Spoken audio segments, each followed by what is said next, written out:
Hey guys, this is going to be a video collaboration between Creative Vein and Practical Psychology, so check out the description for more videos like this. Have you ever seen someone and just gotten that feeling that they aren't friendly? Or have you ever met someone that was warm and inviting and you became friends with them immediately? See, you judge a person like the cover of a book, no matter what your teachers told you. It's how we evolved, as we needed to know who was trustworthy, who was a leader, and who we should stay away from. Today, we are going to be going over 8 psychological tricks that will help you nail a first impression in any environment. Number 1, practice confident body language. There have been many studies conducted that show that your body language not only influences your physiology, but also the nature of the people that are around you. If you have your arms crossed, your feet tapping nervously, and you have your legs in a crisscross position under your chair, you'll be seen as timid and closed off. Instead of hoping that someone will help you break out of it, you have to do it yourself. Practice at home by sitting up straight, opening your arms up, and widening your legs as to take up more space in the room. You will appear and actually feel more confident if you make this a habit. There's plenty of things you can do that physiologically affect your mental state and how others see you. Try to place your chin straight up to look confident. Walk with your shoulders back and your chest forward, and look people in the eye when you're talking to them. Step number 2, be on time.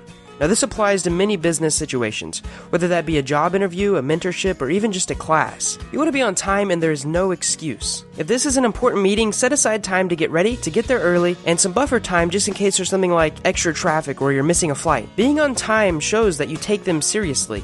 However, there are times that you can be late, and I will be going over that in step 8. I used to be in band, and in fact, I played the flute for those of you who don't know, and no, it's not a girly instrument. Anyways, they have this saying in band: if you're early, you're on time. If you're on time, you're late. And if you're late, you're already running some laps. I think this can be applied to life too. If you're late to market with a new product, you're going to lose money.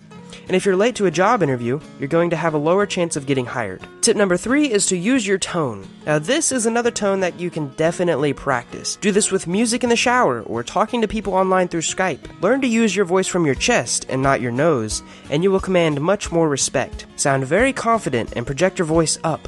A little tip is to open your mouth wider to allow some of the sound to come out more. Words that are spoken hardly matter compared to the way that the words are spoken. Neuro-linguistic programming is basically the science of what you say and how it affects those around you. But how you say it can mean so much more. If there's enough likes on this video, I may make another video on NLP and how to use keywords and things like that to put people into trances. It's alright to have a higher pitched voice, and if you learn how to use it effectively, it can be a great tool. Just always sound confident. Tip number 4 is to remove the words and all. So, continuing with the previous example, if you have the best content in the world, but every sentence has or ah or like in it, you will not be heard. Like Charlie Brown, your audience will only hear wah wah wah wah wah. Practicing your speech at home is a great way to improve your tonality, to remove your filler words, and to become a more confident speaker. I find that the more and more people you speak to in public, the better you get at avoiding this, especially if you focus on filling that silence with one of 2 things. Number 1, you can fill it with more silence, which rarely is what most people do, but this will force the other person to talk unless you both are comfortable with the silence. The second is to fill it with other words and meaningful sentences. The key word is meaningful. If you watch any of the political debates, you can tell that both of the main 2016 candidates are extremely good at using filling sentences that don't really mean much, but sound like they do. Tip number 5 is grooming. Grooming is key because the first thing that people look at is the face. If you have yellow teeth, bad hair, and you haven't shaved recently or at least maintained your facial hair, people will also assume that you smell bad and won't want to associate with you. I know it's politically incorrect to make these assumptions, but people still do it, and that's the point. I personally struggle with yellower teeth since I drink a lot of coffee, but I have found a few effective ways to help. There are also tons of tutorials you can watch and products you can buy to help style your hair in a more attractive manner. Appearances matter even more today with social media, where many get their first impression from a profile picture before even meeting you. So be sure to get a haircut at least once a month, clean up, and look sharp. I also suggest watching Alpha M's video on how to take a profile picture. Tip number 6 is attire. Attire and the clothes you wear is important as well, because after your face, people judge you based on what you're wearing. See, I had this friend who applied to a local grocery store. He went in for the interview wearing a button-down shirt, slacks, and some nice dress shoes. Now, you can say that this is normal, but it's also for an interview. But he wears this same attire even when he's cashiering or restocking. In fact, when he was getting shown around at the beginning of the hiring process, and he had a store badge on, everyone who already worked there thought that he was corporate, specifically because he was dressed nice and talking to the managers. The shocking part of this story is that he's only 19 years old. Do you know how much respect he gets from the older folks from dressing like that? He said some guy came in on his second day, asked him which TV to buy, and then the older gentleman bought the TV without even looking at the specs. I don't know if this is respect or not, but I thought it was interesting. Alright, so at a meeting, come in with a fitted suit if you really want to impress them. What I've learned is that a suit doesn't have to be expensive or high quality for most settings. The key factor is that it fits well. If you have watched any of Alpha M's video on this topic, the main thing is that the suit fits you right. If you have a solid body with a suit that hugs you, you'll be miles ahead of most people who have suits that hang off of them as if it were their uncles, or that they look like they're about to pop.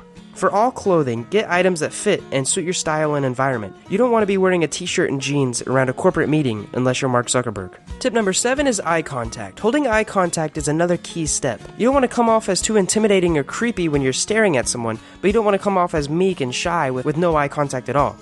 If you make eye contact with someone, say at a gym, and you do it more than 3 times, do not go the 4th time without striking up some sort of short conversation, or you will be the weird guy at the gym, or the office, or wherever this is.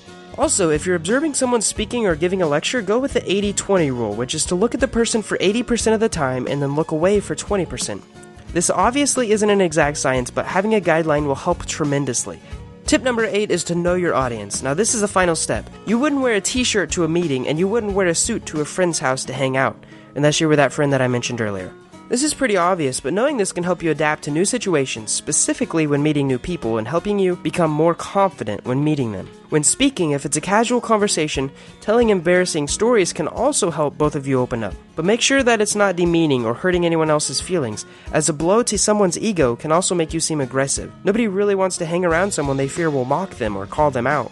In the end, though, you want to know your audience, understand which jokes are acceptable and which are not, and you can do this by researching their culture. So we have provided you with the steps to improve in each area, so all you have to do is to make them habits, one at a time. If you can't, focus on one specific topic and work on it. They will slowly become ingrained into your character and eventually become more and more confident when you meet more people. This video was created with the help of Creative Vein, who has more great videos just like this one on his channel. I highly suggest going and checking it out. If you like this video, like it, and if you want more, subscribe.